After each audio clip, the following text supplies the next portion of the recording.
O casamento que você sempre quis. Autor Gary Chapman, capítulo 7. Quer dizer que precisamos trabalhar para o sexo ser bom? Tudo parece tão fácil nos filmes, dois corpos bonitos caindo nos braços um do outro e se unindo. Os sonhos e as esperanças de um casal de noivos são variados, mas talvez nenhum seja mais brilhante do que o sonho da unidade sexual no casamento. Muitos entram nele com a ideia de uma grande orgia sexual, manhã, tarde e noite. É evidente que para milhares de pessoas, esses sonhos são destroçados e as esperanças nunca se concretizam. Por que cônjuges cultos e educados não conseguem encontrar satisfação nessa área tão importante do casamento? Parte da resposta está nas expectativas irreais. Nossa sociedade é injusta. Filmes, revistas e livros transmitem a ideia de que a energia sexual e a satisfação mútua são automáticas quando dois corpos se unem. Dizem que tudo o que se exige para a satisfação sexual são dois parceiros que concordem em manter relações. Isso simplesmente não é verdade. O sexo é bem mais complicado e maravilhoso do que isso. Quando entramos no casamento com a ideia errada de que a satisfação nesta área surgirá naturalmente, estamos abrindo as portas para a decepção. A unidade sexual, e aqui me refiro à satisfação mútua dos parceiros, ambos desfrutando de sua sexualidade e de uma sensação sadia de realização, não vem automaticamente. O ato exige o mesmo grau de compromisso e esforço que a unidade intelectual ou a unidade social que discutimos antes. Alguém pode dizer, quer dizer que precisamos trabalhar para o sexo ser bom? Pensei que isso fosse algo natural. Eu responderia que essa interpretação errada será justamente a maior barreira para a unidade sexual. Não estou dizendo que o aspecto sexual do casamento seja algo burocrático que exige trabalho árduo, mas pouco gratificante. Estou afirmando que o tempo e o trabalho investidos nesta área serão compensadores. Os casais que chegam à maturidade nesta área da vida receberão a aprovação do Criador que disse, e eles se tornarão uma só carne. Gênesis 2:24. Os que não alcançam a unidade sexual jamais conhecerão as alegrias do casamento total. Qualquer coisa menos do que um senso profundo de satisfação por parte de ambos os cônjuges está abaixo do ideal. Quais são, portanto, as diretrizes que nos levarão a esta unidade? Uma atitude sadia. Uma das barreiras para a satisfação sexual é uma atitude negativa com relação ao sexo em geral e ao ato sexual em particular. Tal atitude pode ter sua origem em um exemplo negativo dos pais, uma educação sexual distorcida, uma experiência sexual infeliz quando criança ou algum envolvimento sexual na adolescência que provocou decepção e culpa. A origem é relativamente importante.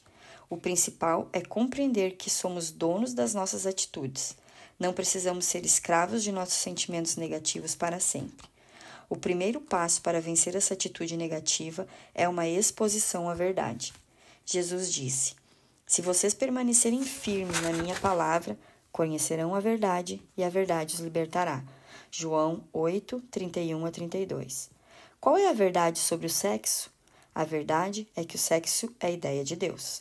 Como discutimos antes, foi Deus quem fez o homem e a mulher. A humanidade explorou o sexo, mas não o criou. Um Deus santo, totalmente separado do pecado, nos fez seres sexuais. Portanto, o sexo é sadio e bom. A ideia da masculinidade e da feminilidade é coerente. Não há nada sujo em relação aos nossos órgãos sexuais. Eles são exatamente como Deus pretendeu que fossem. Ele é um Criador perfeito, tudo o que fez é bom. Não devemos renunciar à santidade do sexo porque as pessoas o deturparam e depreciaram ao usá-lo mal. O sexo não é uma obra assinada pelo mundo, mas por Deus. Até mesmo a igreja tem sido às vezes culpada de distorcer essa verdade. Em nossa ânsia de condenar o abuso do sexo, transmitimos a ideia de que ele é maligno em si, e não é este o caso. Paulo escreveu, o corpo é para o Senhor. O corpo de vocês é santuário do Espírito Santo. Todo o nosso corpo é bom e limpo. 1 Coríntios 6, 13 e 19. O segundo passo para vencer uma atitude negativa em relação ao sexo é responder à verdade. Se de fato o sexo é um dom de Deus e o ato sexual entre marido e mulher é o desejo de Deus para nós, não devo permitir que minhas emoções distorcidas me impeçam de cumprir a vontade de Deus. Devo admitir meus sentimentos a Deus e ao meu cônjuge e depois agradecer ao Senhor por não precisar seguir esses sentimentos. Enquanto faço a vontade de Deus em comunhão com Ele, minhas atitudes e emoções mudarão. Se alimentar essas emoções negativas, recusando-me a ser envolvido numa expressão de amor por meio do ato sexual com meu cônjuge, estou deixando de exercer minha liberdade de viver acima de minhas emoções. Ações positivas devem gerar emoções positivas. O passado fica para trás. Uma das realidades da sociedade contemporânea é que muitos casais entram no casamento com experiência sexual anterior, seja entre eles ou com outros parceiros. E isso acontece também entre jovens cristãos, segundo o analista evangélico Ronald Sider. Em seu ensaio The Scandal of the Evangelical Conscience, o escândalo da consciência evangélica, Josh McDowell, orador evangélico muito popular, tem estudado e falado a juventude evangélica há várias décadas. Lembro-me de ouvi-lo dizer, há alguns anos, que os jovens evangélicos têm apenas 10% menos probabilidade de se envolver no sexo pré-conjugal do que os não evangélicos. True Love Waits, O Amor Verdadeiro Espera, um programa patrocinado pela Convenção Batista do Sul, nos Estados Unidos, é um dos mais famosos esforços evangélicos para reduzir a atividade sexual pré-conjugal entre nossos jovens. Desde 1993, cerca de 2,4 milhões de jovens assinaram um compromisso para esperar até o casamento antes de se envolver em um ato sexual. Estes jovens evangélicos estão cumprindo o compromisso? Em março de 2004, pesquisadores das universidades de Columbia e Yale divulgaram suas descobertas. Durante 7 anos, eles estudaram 12 mil adolescentes que haviam assumido esse compromisso. Descobriram com tristeza que 88% deles declararam ter praticado ato sexual antes do casamento e apenas 12% mantiveram sua promessa. Os pesquisadores também descobriram que os índices de doenças sexualmente transmissíveis entre eles eram quase idênticos entre adolescentes que assumiam um compromisso aos que os não assumiam. Em uma pesquisa de 2001, o grupo Barna descobriu que viver maritalmente antes do casamento é apenas um pouco menos frequente entre adultos evangélicos do que entre as pessoas em geral. Ao resumir suas descobertas, Sider destacou: em âmbito nacional, 33% de todos os adultos viveram com alguém do sexo oposto sem estar casados. A taxa é de 25% entre os evangélicos. Sider também destacou as descobertas de John C. Green, diretor do Instituto Ray C. Bliss de Política Aplicada da Universidade de Akron. Este cientista político e estatístico conduziu várias pesquisas nacionais e revelou atitudes de evangélicos relacionados ao sexo pré-conjugal e extraconjugal. Green descobriu que 46% dos evangélicos não tradicionais diziam que isso é moralmente aceitável e 26% dos tradicionais, aqueles que frequentam a igreja com assiduidade, reconhecem a autoridade da Bíblia, etc., não acham que o sexo pré-conjugal seja errado. Fica evidente que inúmeros casais, especialmente nos primeiros anos do casamento, precisam lidar com a bagagem das experiências sexuais anteriores. A ideia mais comumente aceita é que a experiência sexual anterior prepara melhor as pessoas para o casamento. A pesquisa inteira indica o contrário. De fato, a taxa de divórcio entre os que tiveram experiência sexual anterior é 2 vezes mais alta do que os que não passaram por essa experiência precoce. A realidade é que a experiência sexual anterior costuma se tornar uma barreira psicológica para alcançar a unidade sexual no casamento. A resposta cristã para tais barreiras é a confissão do erro e o perdão sincero de um ao outro pelo passado. As cicatrizes podem permanecer para sempre, mas servem também de lembrança, de graça e do amor de Deus. Uma área em que as marcas são mais incômodas é quando um parceiro contraiu uma doença sexualmente transmissível antes do casamento. A maioria delas é tratável, mas nada possui cura. Estas são cicatrizes com as quais o casal precisa viver e a qual também precisa se ajustar. Um problema mais sério é quando a DST já existia antes do casamento, mas não foi comunicada ao cônjuge. Isto é, em essência, uma forma de enganar o parceiro e, frequentemente, se torna a fonte de grande tensão, eventualmente até motivo para um divórcio prematuro. Em meu aconselhamento pré-conjugal, sempre incentivo os casais a falar a verdade sobre experiências passadas. Se isso não puder ser feito dentro do contexto do namoro, será muito mais difícil depois do casamento. Se, porém, entrarmos no casamento com o coração aberto e disposição para aceitar a pessoa como ela é, teremos muito mais probabilidades de processar os problemas depois de casados. Como posso ajudar você? Se há uma palavra da máxima importância para a unidade sexual, é comunicação. Por que estamos sempre tão prontos para discutir qualquer outra coisa e tão reticentes quando precisamos falar abertamente sobre esta área de nossas vidas? Sua esposa nunca pode saber quais são os seus sentimentos, necessidades e desejos se você não expressá-los. Seu marido jamais saberá o que lhe agrada se você não falar a respeito. Eu nunca soube de casal algum que obtivesse unidade sexual sem comunicação aberta sobre assuntos relacionados ao sexo. Uma esposa declarou em meu consultório que estava casada havia 3 anos sem nunca ter alcançado um orgasmo sexual. No entanto, nunca revelara isso ao marido. Não queria magoá-lo. Achava que possivelmente havia algo errado com ela. Procurou seu médico e ele garantiu que não havia qualquer problema. Quando finalmente contou tudo ao marido, o problema logo se resolveu. Ninguém pode trabalhar na solução de um problema que desconhece. O marido, contudo, deve fazer perguntas para determinar o grau de satisfação de sua esposa. Em uma tentativa de promover a comunicação em meu seminário sobre a vida familiar, costumo pedir às esposas e maridos que escrevam o conselho que gostariam de dar aos seus parceiros sobre o ato sexual. Que sugestão você daria ao seu parceiro que, em sua opinião, tornaria o ato sexual ainda melhor? No fim deste capítulo, você encontrará uma coleção dessas sugestões.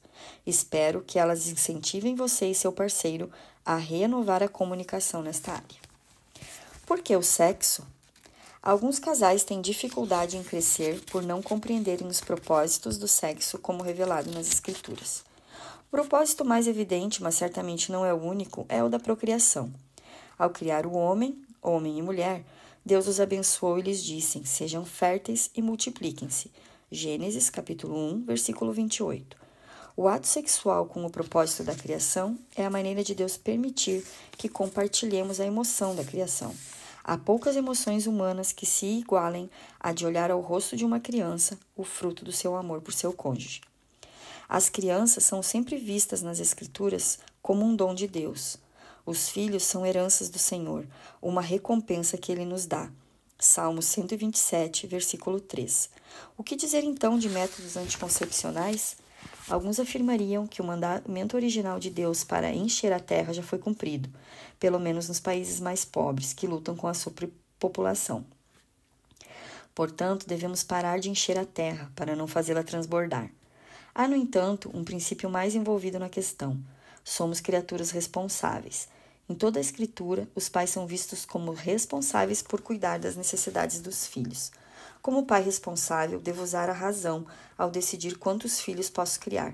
Em virtude de Deus nos ter dado ajuda médica mediante o esforço de homens e mulheres dedicados, Ele também nos deu meios de limitar os nascimentos.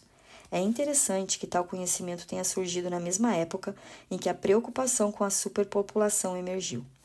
Como cristãos, devemos usar todos os dons de Deus de maneira responsável. Portanto, acredito que o casal deve discutir e decidir em conjunto como fazer o controle de natalidade e que método usar para isso, posto que é composto por pessoas responsáveis. Esse assunto deve ser discutido com o médico quando o casal fizer os exames pré-nupciais. O segundo propósito do ato sexual no casamento revelado na Bíblia é a satisfação das necessidades físicas e emocionais. O apóstolo Paulo se refere a isso quando diz: o marido deve cumprir os seus deveres conjugais para com a sua mulher, e da mesma forma a mulher para com o seu marido. A mulher não tem autoridade sobre o seu próprio corpo, mas sim o marido. Da mesma forma, o marido não tem autoridade sobre o seu próprio corpo, mas sim a mulher. Não se recusem um ao outro, exceto por mútuo consentimento e durante certo tempo, para se dedicarem à oração. Depois unam-se de novo, para que Satanás não os tente por não terem domínio próprio. 1 Coríntios, capítulo 7, versículos 3 ao 5. Paulo está falando da realidade da forte necessidade física e emocional que o marido e a mulher têm um do outro. Somos seres sexuais e temos esse desejo intenso um pelo outro, em termos de sexualidade. De fato, nosso maior problema antes do casamento é controlar este desejo. No casamento, porém, ele deve encontrar plena satisfação no ato sexual. Quando recusamos um ao outro este privilégio, frustramos o padrão revelado por Deus. Se de fato maridos e mulheres levassem a sério essa responsabilidade, a proporção de casos extraconjugais diminuiria drasticamente. Uma esposa honesta dirá: não me sinto disposta a ter relações sexuais com a mesma frequência que meu marido. Este é o momento em que, como disse o pastor e escritor Charles Sheed, e a mulher tem a oportunidade de ser uma missionária para o esposo. De forma aberta e franca, expresse seus sentimentos para seu marido, mas permita também que ele saiba que você está pronta para satisfazer as necessidades que ele possui. Você não precisa passar por toda a sessão de estímulos sexuais e pela atividade consumidora de energia se estiver exausta. Simplesmente mostre que você o ama e deseja satisfazer suas necessidades. Isso pode ser feito de forma breve e com um mínimo de esforço físico. A mulher não deve ser forçada a ter um orgasmo se não desejar. Se as necessidades são satisfeitas, um dos propósitos do sexo foi alcançado. Um terceiro propósito do sexo revelado na Escritura é ser prazeroso. Aqueles que acham que Deus deseja tornar a vida de seus servos a mais triste possível encontram dificuldade para assimilar esta ideia. A Escritura, porém, deixa claro que os planos de Deus para nós são sempre bons, porque sou eu que conheço os planos que tenho para você, diz o Senhor, planos de fazê-los prosperar e não lhes causar dano, planos de dar-lhes esperança e um futuro. Jeremias 29:11. Deus não foi obrigado a tornar o ato sexual prazeroso, mas fez isso. É um daqueles atos que ultrapassam nossa compreensão e pelas quais Deus se notabiliza. O prazer na Bíblia. Em Gênesis 18 é registrado um acontecimento muito interessante na vida de Abrão e Sara. O mensageiro de Deus aparecera para proclamar que eles teriam um filho. Uma ideia maravilhosa, mas Abrão tinha 100 anos e Sara 90. Abraão fez uma pergunta razoável ao mensageiro celestial, e a Bíblia diz que Sara riu consigo mesma quando pensou: depois de estar velha e meu senhor já idoso, ainda terei prazer?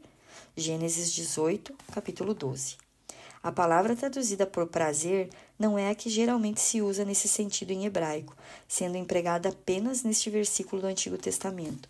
Sara está refletindo sobre a existência prazerosa do ato sexual. Ela é idosa. A química corporal não é mais o que costumava ser, mas não é velha demais para lembrar do que era uma experiência agradável. Cantares de Salomão está repleto de ilustrações do prazer no aspecto sexual do casamento. Capítulo 6, verso 1 a 9, capítulo 7, 1 a 10. As frases descritivas podem ser estranhas à nossa cultura, mas a intenção é clara. A masculinidade e a feminilidade têm como propósito a satisfação dos parceiros no casamento. Outra passagem curiosa se encontra em Deuteronômio, capítulo 24, versículo 5, onde lemos: se um homem tiver se casado recentemente, não será enviado à guerra, nem assumirá nenhum compromisso público. Durante um ano, estará livre para ficar em casa e fazer feliz a mulher com quem se casou. A palavra traduzida por feliz é traduzida em outras partes por prazer, sendo o mesmo termo empregado para a gratificação sexual. Ele deve ficar em casa e dar prazer à sua mulher durante um ano, que lua de mel. Expressões de amor durante a lua de mel e depois. Este é um bom momento para divagar um pouco e falar alguma coisa sobre a lua de mel. Tentamos reduzi-la a dias ou uma semana no máximo. Supõe-se que seja o céu na terra, mas para muitos é um período bem decepcionante. Se Deus sugeriu um ano para o prazer, o que nos faz pensar que podemos ter o paraíso sexual em 3 dias? Quero reiterar aqui que a unidade sexual leva tempo. A lua de mel é um período em que a pressão é grande sobre os noivos. Durante semanas você gasta suas energias nos preparativos do casamento. As festas de despedida de solteiro e os chás de noiva já passaram. O último punhado de arroz caiu sobre as suas cabeças e agora vocês estão sós. A exaustão física e emocional não é boa companheira para uma experiência sexual marcante. O ajuste sexual começa com forte oposição. Lembro-me de que estávamos exaustos, disse minha mulher. Nós nos hospedamos no melhor hotel no centro de Chicago, num quarto lindo e espaçoso. Ficamos sentados perto de uma das janelas por algum tempo, em um estado próximo ao torpor, observando o trânsito na rua lá embaixo e admirando uma cesta de frutas enorme sobre a mesinha do café. Até que chegou a hora de nos deitarmos.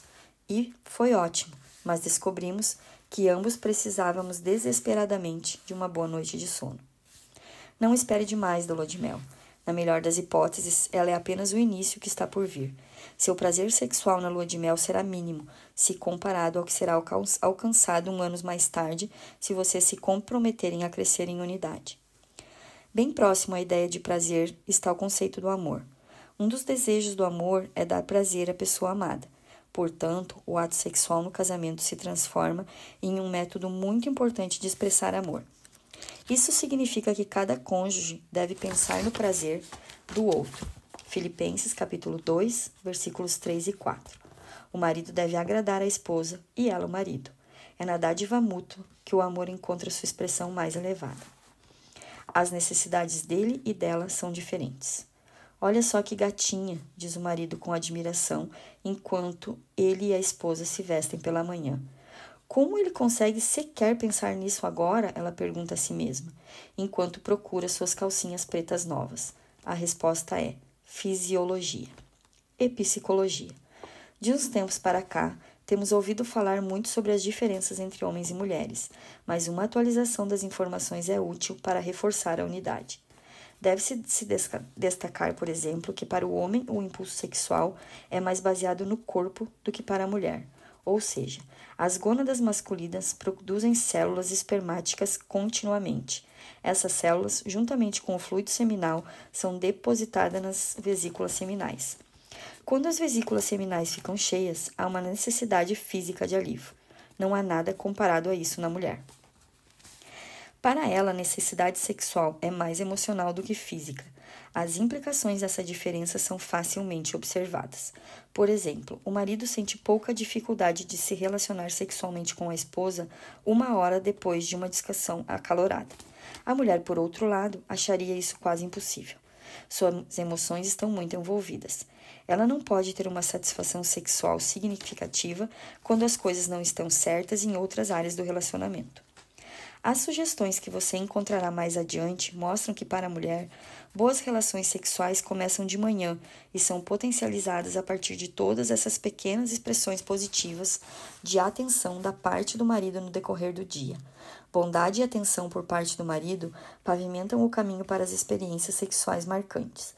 Precisamos compreender as diferenças nas reações físico-emocionais dos homens e das mulheres durante o ato sexual em si. O marido tende a alcançar um clímax emocional e físico mais rápido e, depois do clímax, suas emoções caem rapidamente, enquanto a mulher é muito mais gradual em suas mudanças emocionais, tanto antes como após o clímax. Essa diferença tem muitas implicações para marido e mulher que desejam experimentar a unidade física, como indicam as sugestões que você verá mais adiante. Para encerrar, alguns talvez desejem que a vida seja como a dos filmes, nos quais aqueles astros e estrelas lindos, com corpos perfeitos, se unem na tela com total paixão e sem qualquer problema. Todavia, em sua infinita sabedoria, Deus nos deu o dom do sexo para criar filhos, prover prazer e unir mais fortemente marido e mulher no laço íntimo do casamento. Ele quer que os cônjuges passem a vida inteira desvendando física, espiritual, intelectual e emocionalmente um ao outro. Isso não significa que não haverá ajustes ou desafios. Contudo, por se tratar do melhor de Deus para vocês, a jornada em direção à intimidade compensa o compromisso. Agora é com você. Como você classificaria o aspecto sexual do seu casamento? Excelente, bom, médio, fraco. Em um parágrafo breve, descreva sua atitude em relação ao aspecto sexual do casamento. 3. Se você é casada, leia sugestões que esposas dão aos maridos. Marque os itens sobre os quais gostaria de conversar com o seu marido. 4. Se você é casado, leia sugestões que maridos dão às suas esposas. Marque os itens sobre os quais gostaria de conversar com sua esposa. 5. Quando os dois estiverem se sentindo bem e prontos para o crescimento, discutam os itens que marcaram. Concentrem-se no que o seu parceiro está dizendo em lugar de tentar se defender. O propósito da conversa é crescimento e não justificativas. Em outra oportunidade, escreva para si mesmo o que você pode e fará no sentido de aumentar a unidade física com seu parceiro. Depois de um mês, verifique a sua lista para ver quais as melhorias alcançadas. Estabeleça novos alvos mensalmente. Os questionários Sugestões que maridos dão às esposas, como tornar as relações sexuais mais marcantes, e Sugestões feitas pelas mulheres aos maridos, como tornar as relações sexuais mais marcantes, estarão em uma foto nos comentários do vídeo.